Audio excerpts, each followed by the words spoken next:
Game changer అనే cinema flop అవడానికి కారణం వైఎస్ జగన్మోహన్ రెడ్డి గారు అంటారా?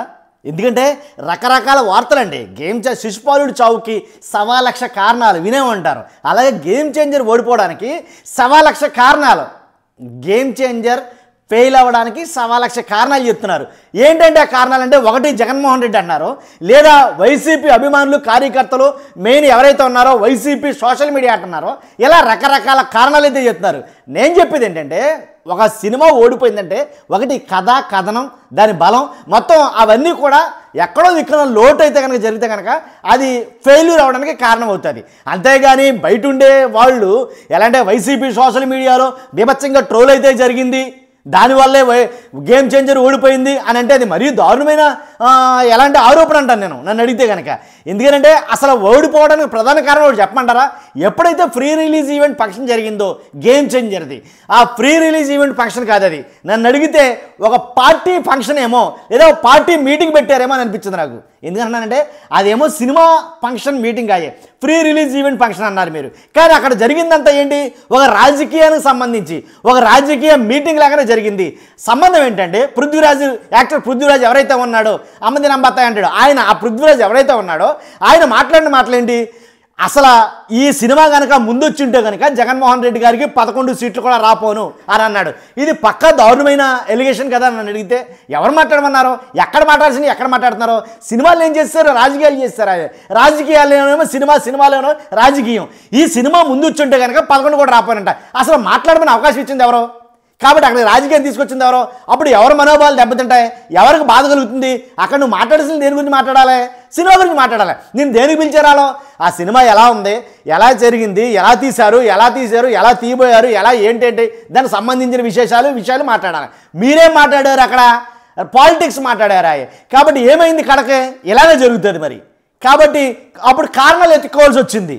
ఎందుకంటే మనం మామూలుగా అసలు ఎలా అంటే ఫెయిల్ అవడం, ఫ్లాప్ అవడం కాదు, డిజాస్టర్ అన్నారు చాలామంది నన్ను అడిగితే. కాబట్టి దానికి కారణం ఏంటంటే ఫ్రీ రిలీజ్ ఈవెంట్ ఫంక్షన్లో మీరు ఏదైతే కొన్ని వ్యాఖ్యలు చేశారో కొంతమంది. కాబట్టి చాలామంది మంత్రులు వెళ్ళి ఆ ఫ్రీ రిలీజ్ ఈవెంట్ ఫంక్షన్ని చాలా దగ్గరుండి సక్సెస్ఫుల్గా విజయవంతం చేయాలని చేశారు. కానీ ఏదైతే ఇద్దరు యువకులు ఆ రిలీజ్ ఈవెంట్ ఏదైతే ఫంక్షన్ చూసుకుని వెళ్తున్నారో, వెళ్ళేటప్పుడు వాళ్ళు చనిపోవడం జరిగింది. దాన్ని కూడా భారీ ఎత్తున రాజకీయం చేశారు ఆయన. కాబట్టి దానికి ప్రతిదానికి వైసీపీకి ముడిపెట్టడంతో వైసీపీ అభిమానులు ఓడించారా, లేదా వైసీపీ అభిమానులు ఆ ఫ్రీ రిలీజ్ ఈవెంట్ని క్యాన్సిల్ ఏదైతే జరిగిందో మొత్తం ఇదంతా ఒకదానికి ఒకటి ఇంటర్ కనెక్షన్గా జరిగిందేమో అని అనిపించింది నాకు నిజంగాను. కాబట్టి నన్ను అడిగితే కనుక సినిమాని సినిమాలో చూడాలి. ఒకటి రాజకీయం వేరు, సినిమా వేరు. రాజకీయాన్ని సినిమాలోకి చొప్పించడం, సినిమాలోనేమో రాజకీయం చొప్పించడం, ఇదే కడక తెచ్చిపెట్టింది. ఇదే ఎన్ని 100 కోట్లైనా సరే గంగల పోసినట్టు అవుతుంది. అలాగే జరిగిందేమో నన్ను అడిగితే కనుక.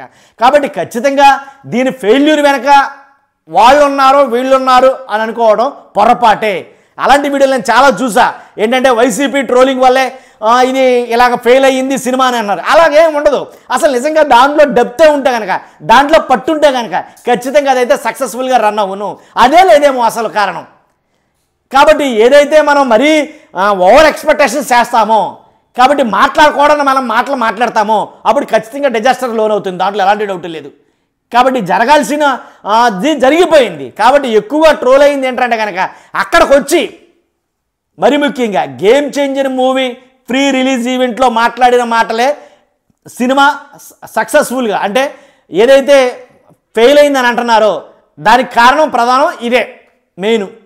కాబట్టి ఏదేమైనప్పటికీ నన్ను అడిగితే కనుక సినిమా ఫంక్షన్లో, సినిమా ఆడియో ఫంక్షన్లో ఎలాంటి వాటిలో రాజకీయం మాట్లాడకపోతేనే బెటర్. ఎందుకంటే తేడా వస్తే ఇలా మునిగిపోతారంతే నట్టెడ్లో, దాంట్లో ఎలాంటి డౌట్ లేదు. ఇప్పుడు చూడు ఏం జరిగిందండి. కాబట్టి నేను అడిగితే 100% నేను చెప్పేది అదేనండి.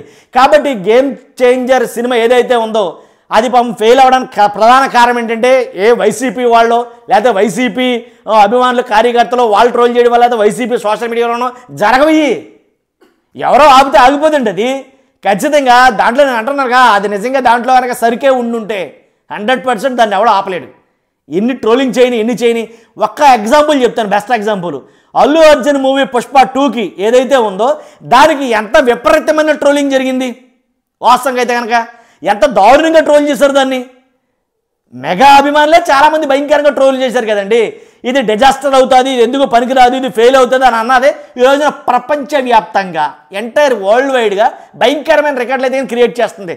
అది మరి ట్రోలింగ్ ఆగిందా? ఆగలా. అదే అన్నాను, కంటెంట్ బలమైంది అయితే కనుక, తీసిన కంటెంట్ బలమైంది అయితే కనుక దాన్ని ఎవడో ఆపడం, ఎవడు మాట్లాడినా ఎన్ని మాట్లాడినా దాన్ని ఆపడం ఎవడ తరం కాదు. అసలు దాంట్లో కంటెంటే లేకపోతే ఇలా తేలిపోతుంది. అదే నేనండి. కాబట్టి దాన్ని ట్రోల్ చేశారు, బీభత్సంగా ట్రోల్ చేశారు. నన్ను అడిగితే దాన్నే ఎక్కువ ట్రోల్ చేశారు. పుష్ప 2నే భయంకరంగా ట్రోల్ చేశారు.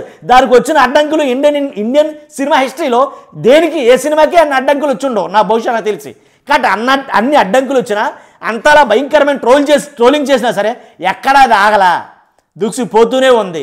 కానీ దీనికి ఏమైందంటే కానీ చెప్తున్నాను కదా, కంటెంట్ లేకపోతే ఏదేనంతే. అదే నేను చెప్పాలనుకుంది. కాబట్టి ఎవరో ఒకడు అరిసి పెట్టేసి ఏదో చేసేద్దామని కూడా అవ్వదు అది. కాబట్టి ఖచ్చితంగా ఒకడు ఆపాలనో ఒకడి మీద ఏది ఆధారపడి ఉండదండి నేను చెప్పేది. కాబట్టి దీని విషయంలో కూడా గేమ్ చేంజర్ మూవీ విషయంలో కూడా బయట ట్రోల్ అవుతున్నదంతా వాస్తవం కాదు, అది అబద్ధం. కాబట్టి ఎవరో ఒక వర్గానికి సంబంధించిన సోషల్ మీడియాలో దాని గురించి నెగిటివ్గా ట్రోల్ చేసినంత మాత్రాన అది ఫెయిల్ అయింది, అది డిజాస్టర్ అయిందని పొరపాటే. ఖచ్చితంగా మీ అభిప్రాయం ఏంటో తెలియజేయండి ఈ విషయంలో. చూస్తున్న మీరు అందరూ కూడా పక్కగా సబ్స్క్రైబ్ చేయండి. కొత్త వాళ్ళైతే మన ఛానల్ని ఫస్ట్ లైక్ చేయండి. నా మోటివేషన్ కూడా ఇన్ఫర్మేషన్ ఎక్కువగా పాస్ అవుతుంది. Thank you very much.